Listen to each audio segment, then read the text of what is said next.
Before I start, I'm going to subject you to the inevitable advertorial. Standard Bank is a very proud participant in the green sector. We are not very good at shouting or sounding our own praises there.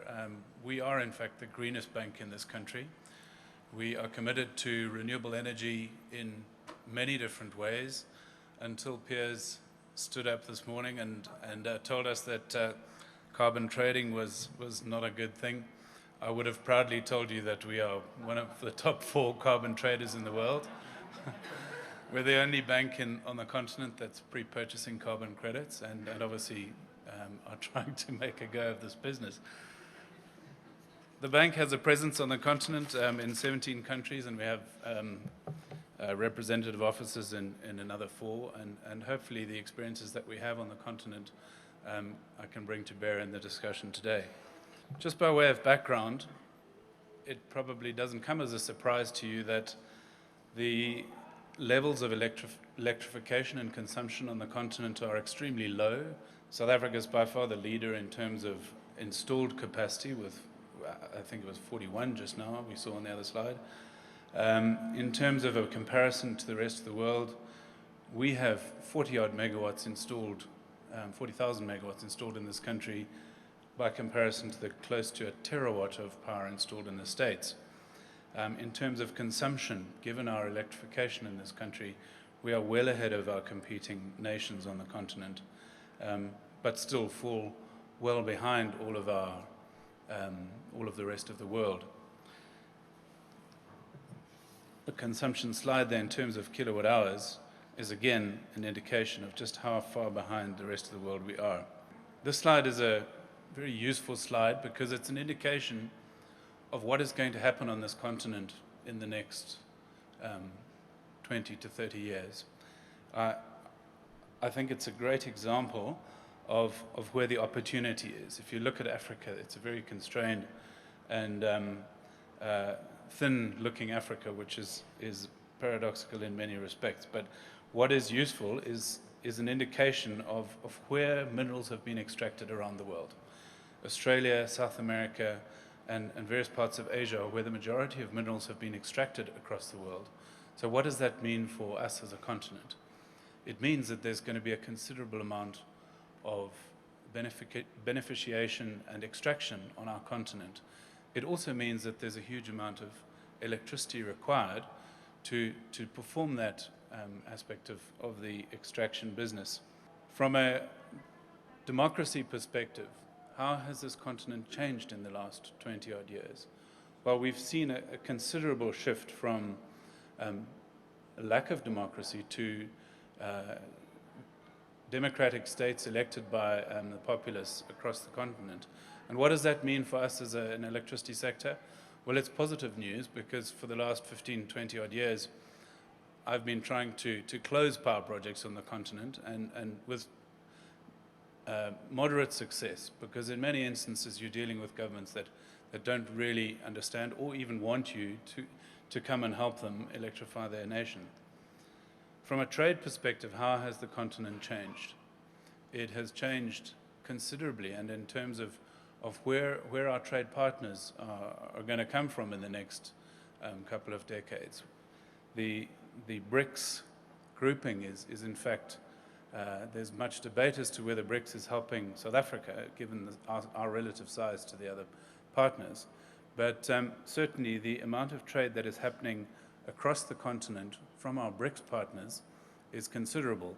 And in a while I'll get into the renewable space and certainly how countries like China and India are playing an active role on the continent to ensure that the countries in Africa are electrified. By way of background to the power sector, again, to repeat the obvious, there are massive energy shortages on the continent. There are literally hundreds of projects. I have a short list of roughly 400 projects that I could be chasing to build new power capacity on the continent. And really the challenge for us is not in finding these deals. as a banker, we're always in search of good projects. It's choosing the right projects.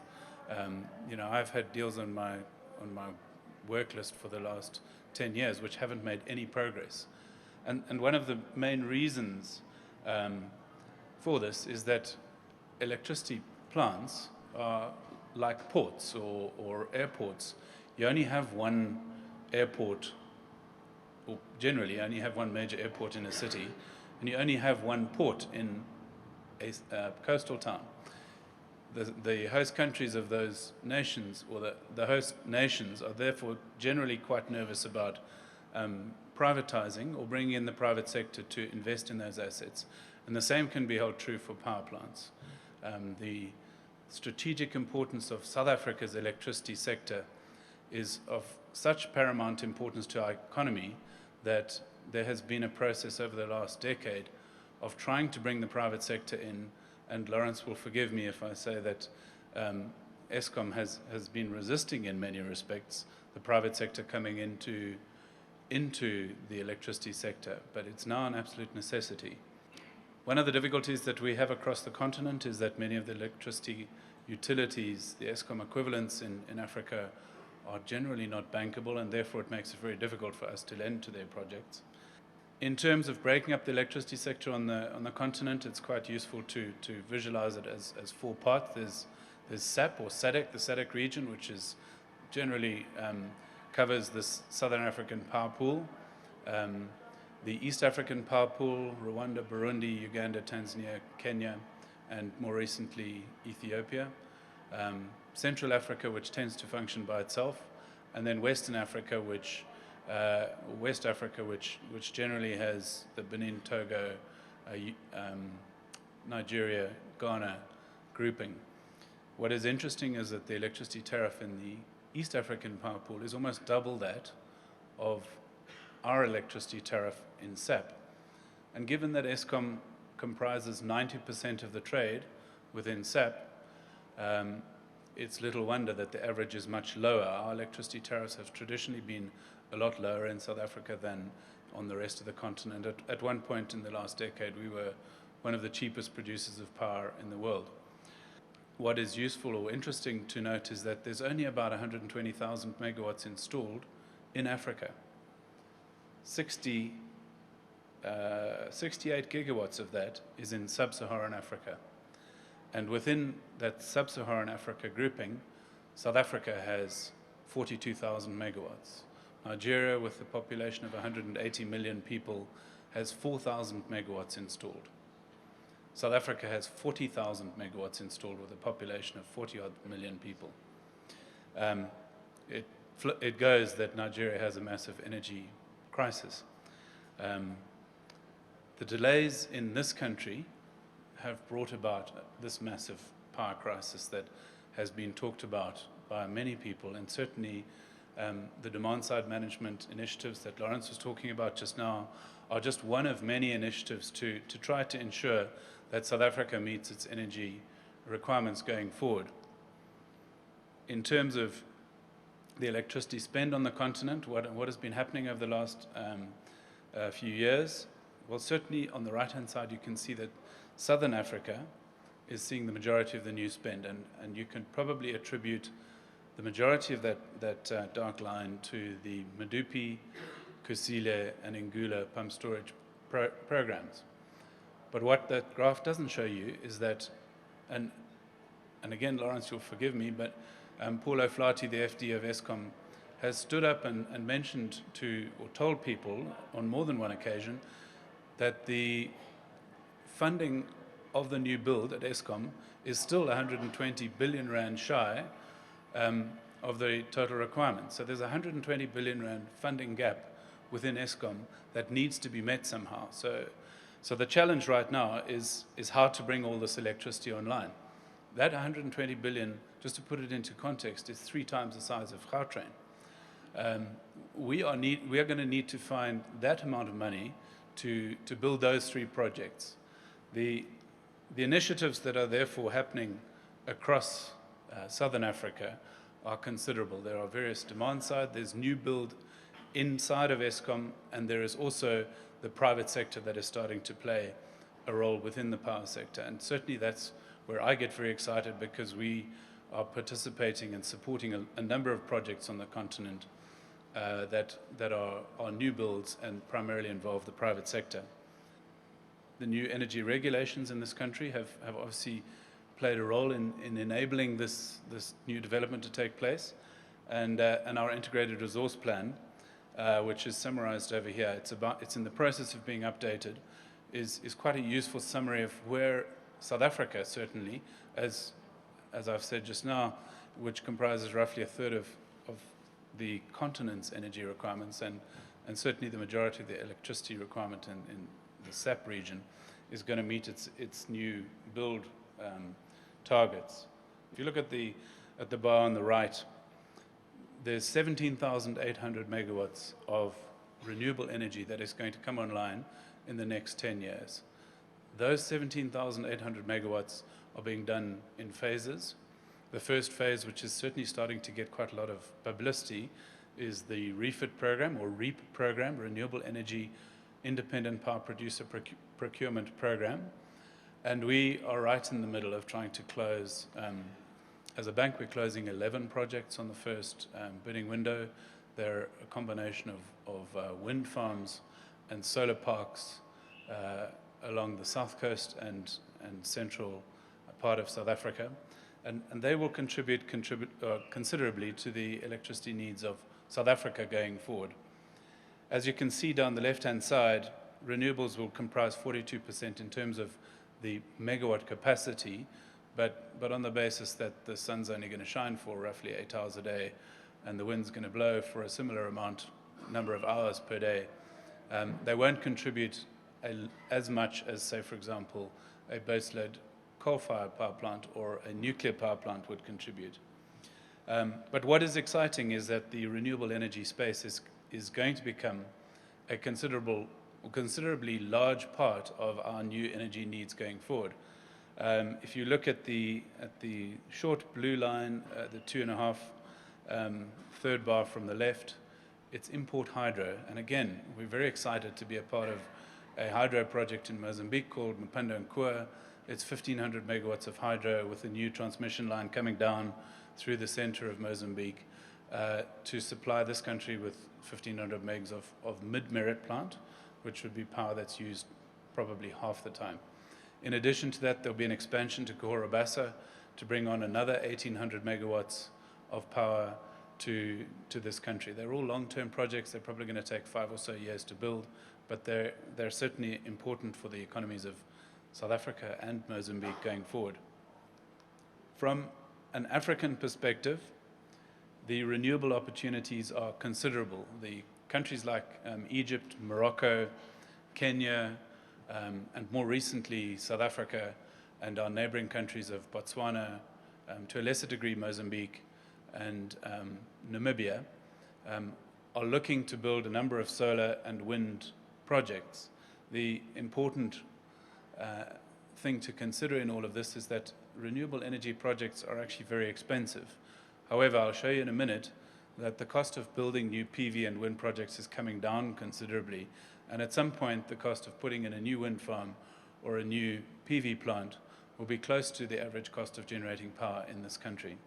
One of the characteristics of the continent, which is significant and often overlooked by people, is the fact that there is a lot of grid interconnectivity that is required to get these renewable projects to come online. And certainly in Kenya, we're working on the Lake Turkana wind farm. The biggest constraint in getting that project online has been a 400-kilometer transmission line that has to be built to connect up the wind resource to the national grid.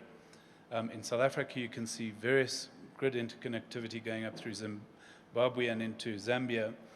And certainly one of the biggest opportunities is the linking of the East Africa power pool with the Southern Africa power pool through Zambia and Tanzania on what will be called the ZAM-TAN transmission line.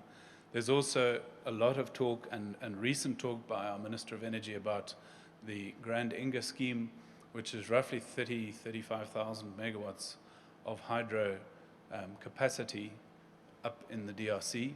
The biggest challenge with that is that it covers 5 borders 3 different legal jurisdictions, and a massive transmission requirement to get all the power down here, which is primarily where it would be taken off. From our renewable program, right now what is significant, I'm not going to dwell on this slide too long, but what is significant is that the government came out and started a program to procure renewable energy from the private sector. They set caps in terms of what the tariff should be that people bid, and this bidding process has been competitive. We have certainly been a part of a number of consortia that have participated. We supported 30-odd developers in the last bidding window. We have had some success in that, and I'll get onto it in a minute. And certainly there is a lot of interest. It is really, from a renewables perspective, people don't realize it, but it is a global gold rush in terms of getting electricity onto the grid in either solar or wind terms. So where is this resource in our country? It is in 2 forms. Primarily wind down the south coast and west coast. And in the middle you get the slightly lighter shade, which is the internal wind spots. Cookhouse, for example, might surprise you, is a phenomenal wind resource. There are 4 or 5 projects that are going to get built in Cookhouse, each of which will be 140-odd megawatts from a wind perspective. The great thing about that is that it has a winter wind profile, and therefore you get more of your power during the winter months of the year. From a solar perspective, South Africa has one of the best solar resources in the world. Unlike the Sahara, where people would imagine has a fantastic potential, the difficulty that you have there is that most of the solar panels get covered in dust. The amount of cleaning that's required to keep them working efficiently is considerable, whereas in this country we are in relatively dry, arid, and not so dusty parts of the country in and around Kimberley, Upington, De Aar, Aggeneys, and all those parts of the northern Cape. So there are a huge cluster of PV and concentrated solar power developers up in the Northern Cape looking to develop projects, and again we are participating in some of them. Where does our resource lie in this country? Clearly most of our coal is up in the top right. Medupi and Kusile shown there as the red triangles, and possibly coal 3 as the third triangle without a name. Shale gas in the middle. We have one of the largest resources of shale gas in this country. It's clearly a very emotive topic right now, but at some point somebody is going to explore, and we're going to see what comes of that. From a wind perspective, I've talked about the south coast, and on the west coast we have the Ibobezi gas field. The nuclear power plants that will be built will probably first come at Coburg, Tastepunt, which is at Oyster Bay, near St. Francis Bay, and Bantamsklip.